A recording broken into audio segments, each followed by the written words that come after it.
Ahoj, z hotelu Premier v Dubaji. Jsem to už podruhlý a naposled, můžu to na další dobu. Na pokoji jsou ostatní, takže jsem tady na chodbě. Trochu jsem měl zánět spojivek, který je červený na oči. Mohl by to být zánět spojivek a poměrně hodně kašlu. V 8:50 nám to letí, do 5 jsme kolem 1 a možná si jdeme ještě doktorku, aby se mě podívala, protože no, já chci jít si můžu do školy a na noci ještě musím něco zařizovat, takže no, mám nějaký plán, jak nechci, aby to nějaká nemoc se dělá. Tak, umí tu česky, hlavně obchodníci na Souku, což je zdejší trh. A jednou se mě podařilo nacpat jejich zdejší typický oděv. A to je vlastně šátek červený a takový ten dlouhý bílý hábet.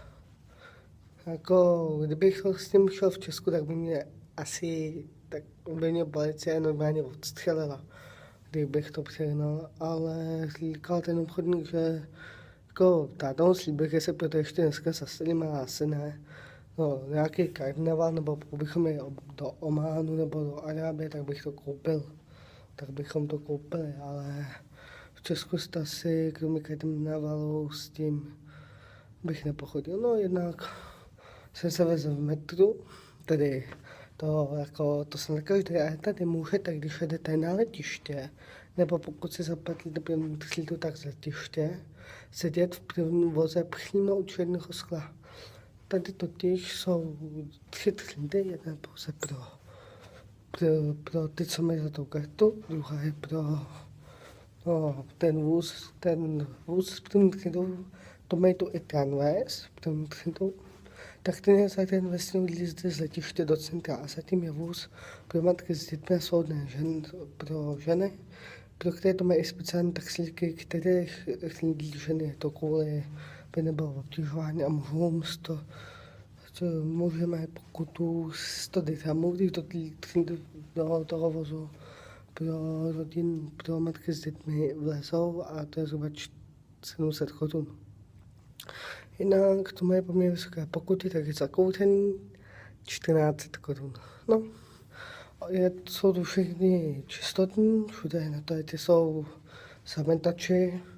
Jednak včas jsme měli takový zpožděníčko, protože jsme tě ještě přezmaté, což je taky na stanici, takže jsme tě 20 minut. A pak ještě hodinu, já jsem trochu spal, což mi pomohlo. A dneska ještě budu točit 2 videa, jedno timelapse z toho, jak jsem přistál v Praze. A druhá bude v Praze finální video. Pak to dál na YouTube, takže nikdo nejde, ale musí to rychle ukončit. No, je to tady příjemný. Nějaký businessman. Tady hodně businessmenů.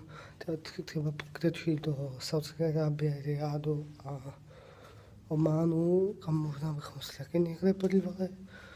Ale já teď půjdu se zabavit, no 7:50 tam máme být, hodinu před letem a tak se vidím v Praze. Tak ahoj.